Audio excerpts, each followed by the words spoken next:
بسم اللہ الرحمن الرحیم۔ آج میں جس موضوع پر آپ حضرات کے سامنے چند گزارشات عرض کرنا چاہتا ہوں، وہ شروع کرنے سے پہلے ایک دو تمہیدی طور پر باتیں سمجھ لیں، پھر انشاءاللہ اس موضوع کو سمجھنا آسان ہوگا۔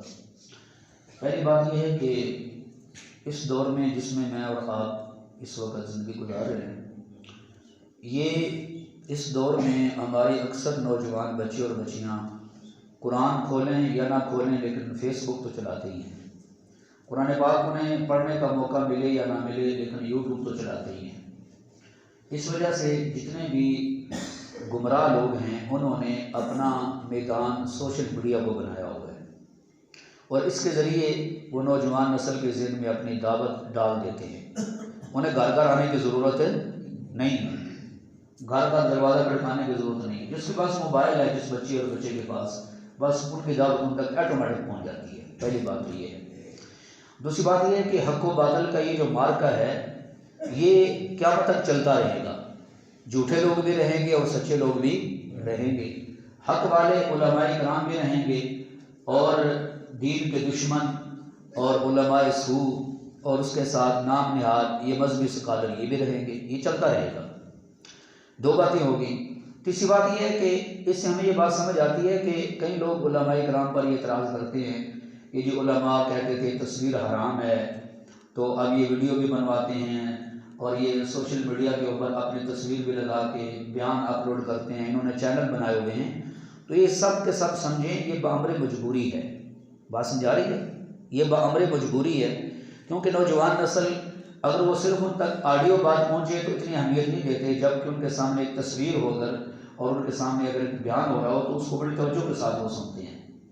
اور یہ یوں سمجھیں کہ لوگوں کا ایمان بچانے کے لیے بامر مجبوری علماء نے اس کو اختیار کیا ہوا ہے۔ یہ بات آپ کو سمجھ آ گئی ہے؟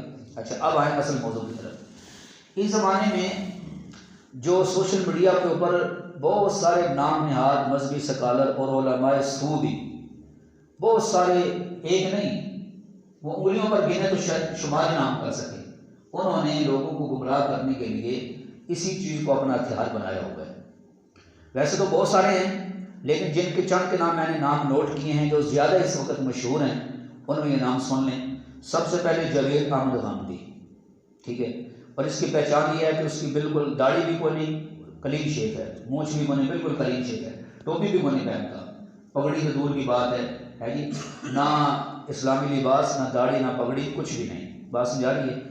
تو اس کو اکثر ٹی وی چینلوں کے اوپر جیو نیوز والے اکثر اس کو بلاتے ہیں اور اس سے دین کے بارے میں پوچھتے ہیں، لمبے لمبے انٹرویو اس کے کیے جاتے ہیں۔ ایک تو یہ شخص ہے، اور دوسرا شخص ہے مرزا جیلمی، جو جیلم کے اندر جس نے اپنی اکیڈمی بنائی ہوئی ہے، اور یہ شخص ہے کہ جو اپنے آپ کو مذہبی سکالر کہلاتا ہے، تو حالانکہ عالم کوئی نہیں کہلاتا، نہ اس کے ماننے والے اس کو عالم کہتے ہیں، ٹھیک ہے، علی بھائی اس کو کہتے ہیں، علی بھائی، ٹھیک ہے، لیکن وہ لوگوں کو دین سکھاتا ہے۔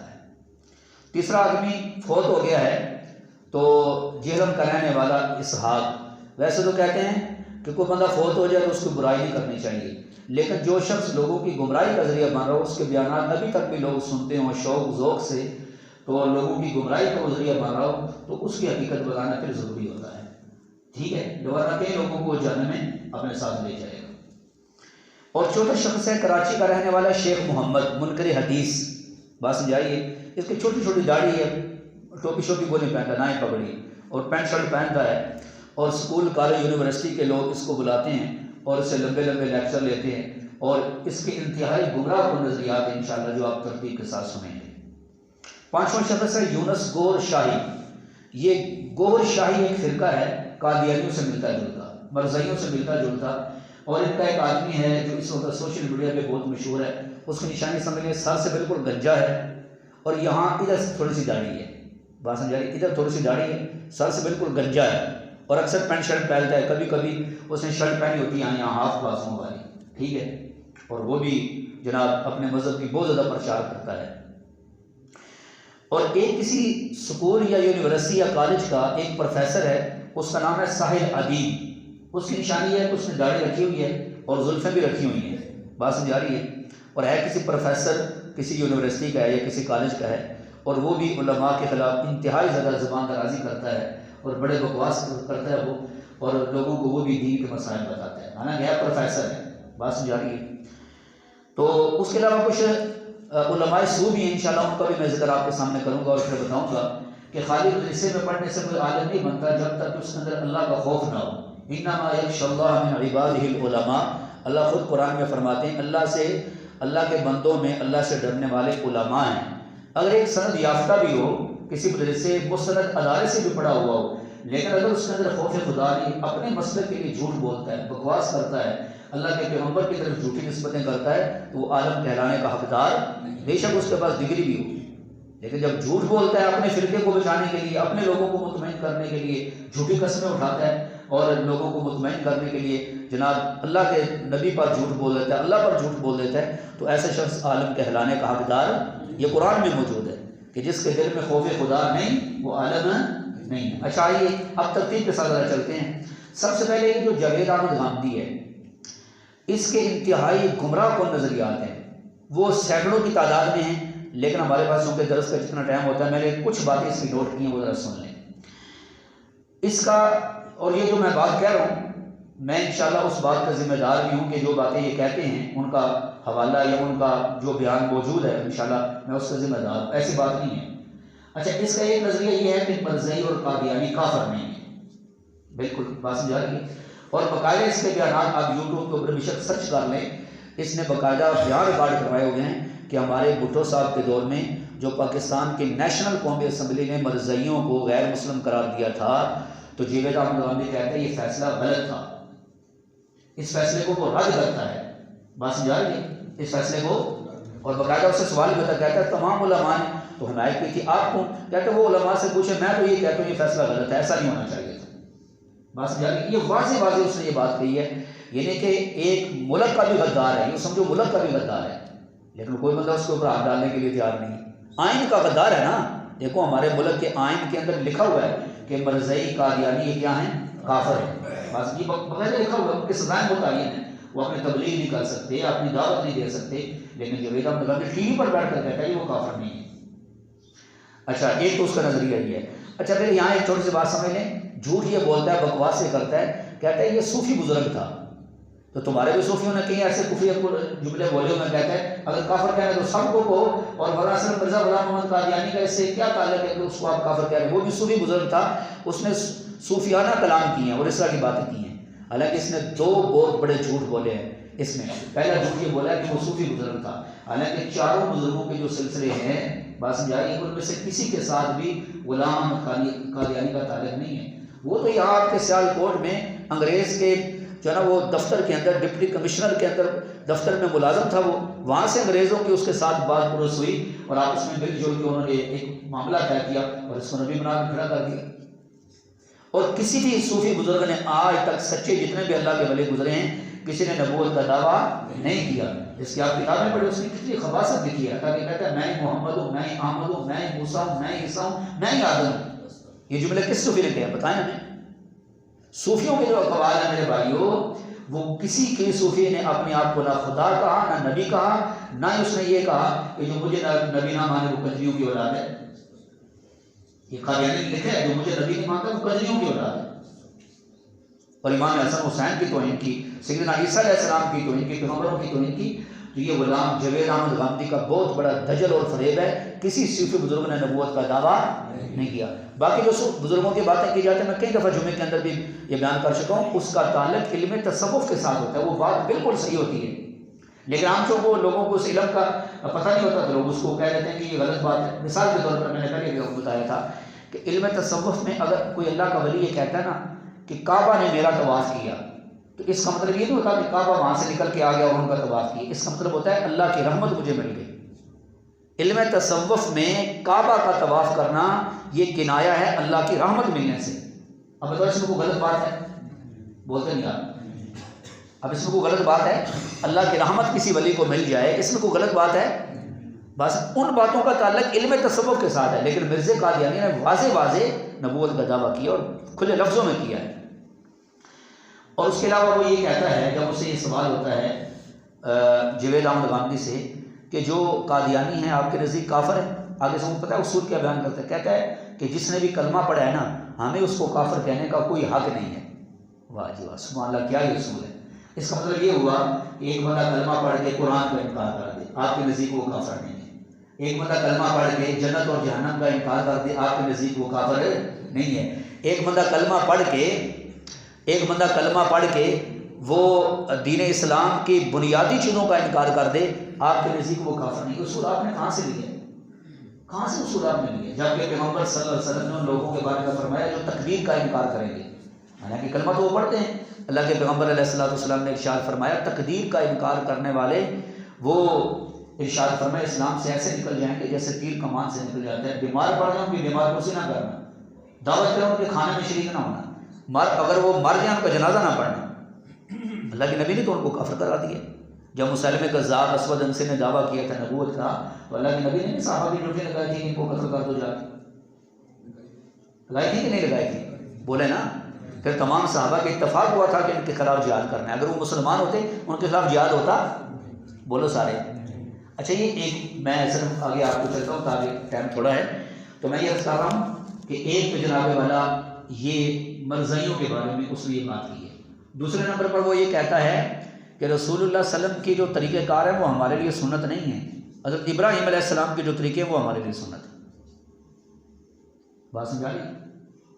جبکہ اللہ قرآن میں فرماتا ہے لقد کان لکم فی رسول اللہ اسوۃ حسنہ، تمہارے لیے اللہ کے رسول صلی اللہ علیہ وسلم کی زندگی میں بہترین نمونہ ہے۔ اسی وجہ سے جب اسے پوچھا گیا جی آپ تو مذہبی سکالر ہیں، آپ کی داڑھی نہیں ہے، تو اس نے کہا داڑھی تو عرب کا رواج ہے، اللہ کے نبی نے وہ فطرت کی جو چیزیں بیان کی اس میں داڑھی کا ذکر ہی نہیں کیا۔ اب حالانکہ داڑھی والی حدیث چھپا گیا، صحیح مسلم کے اندر یہ حدیث واضح موجود ہے کہ اللہ کے نبی علیہ السلام نے جب فطرت کی چیزیں بیان کی نا جو اللہ نے انسان کی فطرت میں رکھی ہیں، تو اس میں ارشاد فرمایا کہ مسواک کرنا، نکاح کرنا، خوشبو لگانا، زیر ناک بالوں کی صفائی کرنا، بغلوں کے بالوں کی صفائی کرنا۔ وہیں پر اللہ کے نبی نے فرمایا صلی اللہ علیہ وسلم اعفاء اللحیہ، داڑھی کو بڑھانا۔ کیا فرمایا؟ داڑھی کو بڑھانا۔ اب اس لفظ کو کھا جاتے ہیں درمیان سے، یہودیوں والی عادت ہے۔ جب یہودی نبی علیہ السلام کے سامنے آئے نا کہ فلاں حکم، تو آپ نے فرمایا تو رات لے کر آؤ، تو وہ رات کو پڑھنا سر پر ہاتھ رکھ دیا، آگے سے پڑھتا ہے پیچھے سے، لیکن وہاں سے نہیں پڑھتا۔ اللہ کے دشمن ہاتھ اٹھایا تو نیچے وہ لفظ لکھا ہوا تھا، وہ نہیں سمجھے۔ جوید احمد غامدی صاحب بھی بالکل یہودیوں کے نقشے قدم پر ہیں، لیکن لوگ کہتے ہیں بہت بڑا عالم ہے۔ وہ مرزا جلوی سے سوال ہوا نا کہ تمہارے نزدیک اس وقت روئے زمین پر سب سے بڑا عالم کون ہے؟ اس نے کہا جوید احمد غامدی، یہ بہت بڑا عالم ہے جی، جو اپنے مطلب کے لیے ہیں، اپنے مطلب کے لیے پیغمبر علیہ السلام کی حدیث کا لفظ ہی چھپا جاتا ہے اعفاء اللحیہ۔ کچھ سمجھ آئی آپ کو؟ بولے نہیں یار۔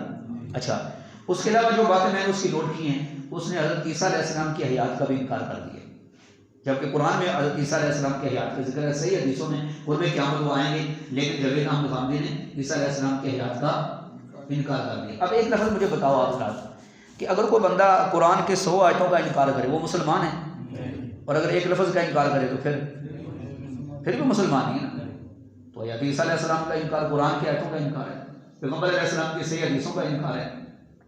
اس کے علاوہ علماء پر طنز کرتا ہے، کہتے ہیں کہ سلف صالح جو پہلے نیک لوگ گزرے ہیں نا، سلف صالح ان کو کہتے ہیں جو پہلے نیک لوگ گزرے ہیں، وہ قرآن کو نہیں سمجھ سکتے۔ کہتے ہیں صرف 3 تفسیریں ہیں جن کو کچھ کہا جا سکتا ہے کہ ان میں کوئی صحیح باتیں لکھی ہیں، باقی کوئی قرآن کو نہیں سمجھ سکتا۔ واہ جی واہ۔ اب مجھے بتاؤ نبی پاک صلی اللہ علیہ وسلم پہ قرآن نازل ہوا، حضور نے کس کو سکھایا؟ سارے بولو، صحابہ کرام کو، صحابہ کرام نے تابعین کو، تابعین نے تبع تابعین کو۔ اس سے ہمارے پاس ہے نا، یا اڑتا اڑتا ہمارے گھروں میں آ گئی تفسیریں لائبریریوں میں، یوں سند کے ساتھ آئیں گے نا۔ تو اگر وہ لوگ نہیں سمجھ سکے تو جوید احمد غامدی صاحب کہاں سے قرآن سمجھ سکے؟ مجھے بتائیں نا، ان پر وحی آئی ہے؟ بولیں سارے۔ اب اچھی بات ہے، وہ جی وہ قرآن کو سمجھ نہیں سکے۔ اچھا جی، پھر یہ یہاں چال آپ کو بتاؤں کرتا کیا ہے؟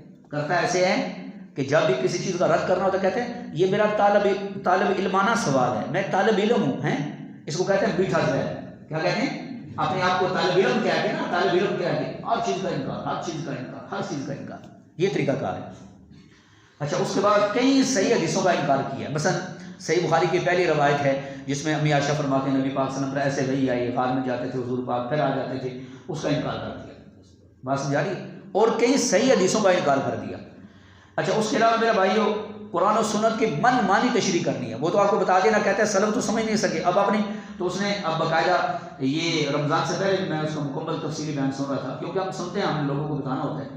تو وہ باقاعدہ اس نے تقریباً پونے گھنٹے کا بیان ہے. اس میں کہتے ہیں کہ یہ جو مولوی کہتے ہیں نا نبی پاک صلی اللہ علیہ وسلم کو معراج شریف ہوئی ہے، اس طرح حضور پاک گئے ہیں آسمانوں پہ، جنت جہنم کی سیر، اللہ سے ملاقات، کہتے ہیں یہ سب کہانیاں ہیں. حضور کو تو خواب میں صرف یہ واقعہ دکھایا گیا. بات سمجھے؟ میں نے آپ کے سامنے جمعے کے اندر بھی کئی دفعہ میں نے کہا ایک اچھا بات بتاؤ، اگر یہ خواب کا واقعہ ہے تو کافروں نے کیوں نبی علیہ السلام کا انکار کیا تھا اس واقعے کا؟ بھئی خواب کا تو کوئی بھی دیکھ سکتا ہے نا، کیوں جی؟ اگر خواب کا واقعہ ہوتا تو اتنا شور کیوں ہوتا؟ کوئی نہیں سمجھائی اتنا شور کیوں ہوتا؟ پھر خواب میں بندے کی روح جاتی ہے، جسم نہیں جاتا. جبکہ قرآن کہتا ہے سبحان اللہ اسریٰ بعبدہ، اللہ اپنے بندے کو لے گئے. تو اللہ یہ فرماتے ہیں اللہ اپنے بندے کی روح کو لے گئے. حدیث میں نہیں آتا وضو کر کے سویا کرو، روح جا کے سجدہ کر دیا عرش کے نیچے. تو بندے کو خواب میں روح جاتی ہے نا، بولو بندہ تو نہیں جاتا، بندہ تو بستر پہ ہوتا ہے نا. تو قرآن کہتا ہے اللہ فرماتے ہیں پاک روزہ جو اپنے بندے کو لے گئی. تو بندہ اللہ نے بندہ فرمایا، یہ تو نہیں فرمایا اللہ پاک نے کہ اللہ اپنے بندے کی روح کو لے گیا. اتنے بات ذہن میں رہے گی انشاءاللہ.